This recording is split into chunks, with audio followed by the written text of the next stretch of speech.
Welcome back. We're going to take a look at how we can make a practice iOS app so we can get some more skills as we work on developing for the App Development with Swift certification exam. So both the associate and the certified user versions.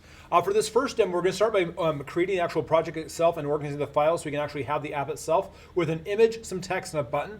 We'll go on and go work further from there so we make the app have even more advanced features as we go through that. Make the app so we can test different features like segues and how to actually use IV Action and IV Outlet to operate in what we're working with. As we go through this, we'll be get a greater understanding as how to work with iOS and using UIViewController subclasses to make a project. Let's go ahead and get started as we make this thing.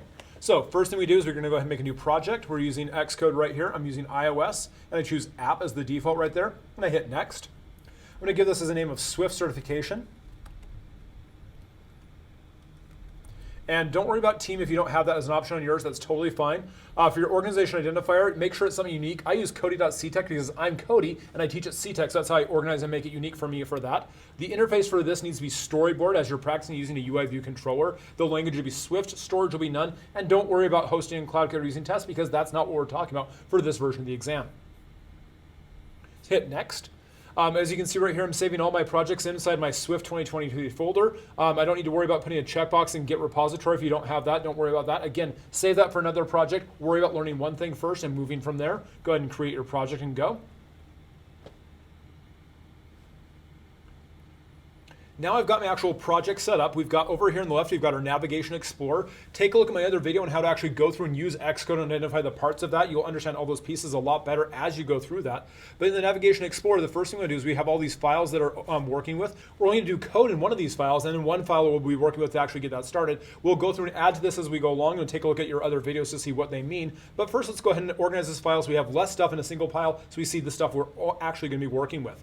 So I'm going to use the Command key, and I'm going to click on info.plist, assets.exe assets, scene.delegate.swift, and appdelegate.swift. I don't need to worry about those. So I'm going to right click on this. I'm going to do a new group from selection.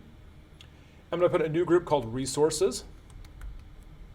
And I'm going to build my code and it's going to fail. It's going to cause an error because I do not have I moved where my info.plist is, and so I have to tell the project that I moved it. And so to fix that, I'm going to go back up to my properties of my project right here. I'm going to go over to my build settings section. I'm going to type in info. So I can easily get to it. And info.plist thinks it's inside the root folder of the project, Swift certification. I just need to make a small change to that and tell it it's going to be inside the resources folder. So I'm just going to click on that to edit it. And add resources and a slash. I'm going to go over here and just click on my assets.exe assets and hit Command B to build. Rebuild my project. As you can see, my build is successful. It now builds even though it's in a different folder. And so we've got that out of the way.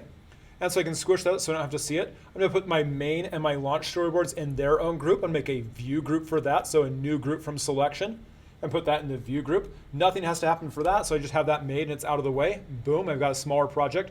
And then I have viewcontroller.swift where this is going to work. And so that's what we're going to do. So we've got our project right now. It builds, it runs, and if I get that started, we'll immediately have our project that does nothing, but nothing successfully. So I hit Command R to get that to start. We'll see how it goes here in just a second once it loads. My app is finished running now. As you can see, there's nothing on the screen. It's great. It's lovely. So let's go ahead and let's put some code in to make this actually work so we can make that happen. So we have right here, to make this work, we have viewcontroller.swift is where all of our code that's going to work is going to live. And so the first thing we do, I like my squigs going vertically, so it makes it really easy for me to see the scope and availability of what's allowed. So I just go ahead and put those in so they're aligned vertically and hit save. Always make that happen. I'm going to close my attributes inspector because I don't need to worry about that right now. I'm going to go to my view, and in my view, I'm going to take a look at the files we have in here. The first one we have is our launch screen. This simply just shows up when we first start up the app, and we'll see that happen right here. There's nothing with that. And then my main storyboard is the actual scene that we have when we actually load this up.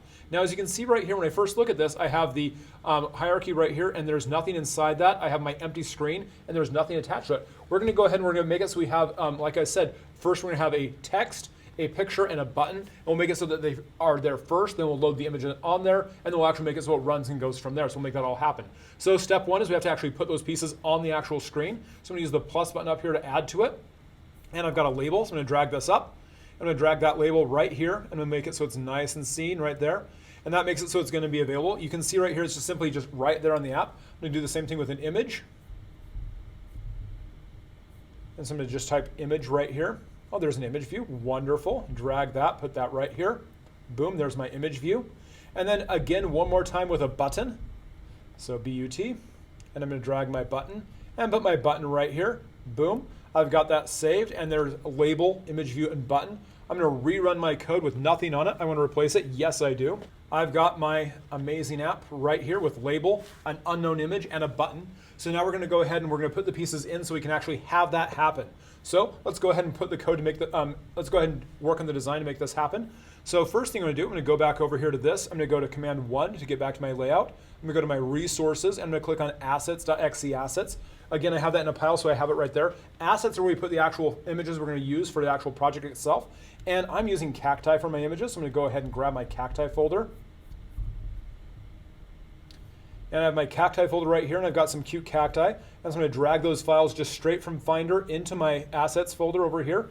And as you can see, I have my multi, my orange stripe, my orange zig. So it has those files just right there. I'm going to save that. Nothing's inside that yet, but now I've got those images actually in my project, and now I can use them inside my layout so I can actually have it right there. So we're going to go ahead and grab that really fast. We're going to go back up here to our storyboard. I'm going to click on my image view, and I want to put that picture in the image view itself. So I go and I'm opening up my inspector pane. So Alt-Command-0 opens up the inspector pane. And you can see right here, it automatically goes to the attributes inspector, and I have this image section right here, and there's nothing selected. Let's change that. I'll use the drop-down menu right here, and I'll go ahead and put multi as my first one. And boom, I've got my multicolored cactus right there. I'm going to rerun my app, so replace it again one more time so I can have that happen.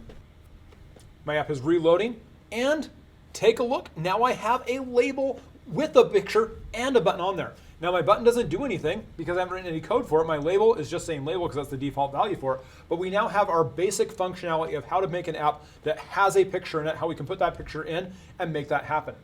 We're now going to make it so we can actually use this information and do some more. So we'll take a look at the next video and we can see how to do that as we go through this process. Thanks again. Cheers. Have a great day. We'll do more as we work on making iOS apps using UIViewController. Cheers. Bye.